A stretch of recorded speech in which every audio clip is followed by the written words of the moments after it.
চাকরি থেকে 1 মাসের ছুটিতে ভাবছিলাম যাব আমি বাড়ি। পরিবারের সবাই অনেক খুশি, কখন উঠবো গাড়ি।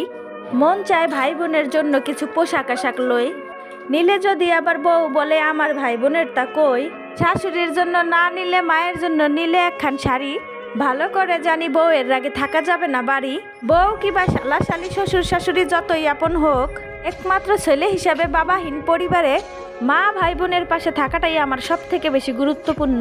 যদি মায়ের জন্য নিচ্ছি মিষ্টি, বউ বলবে আমার লাগবে দই। পরিবারের সবার মত এক না হলে উন্নতি সম্ভব না।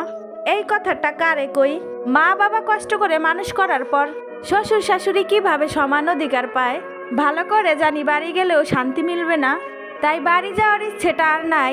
আমার মতো বাংলার 90% ঘরেই চলছে একই দশা।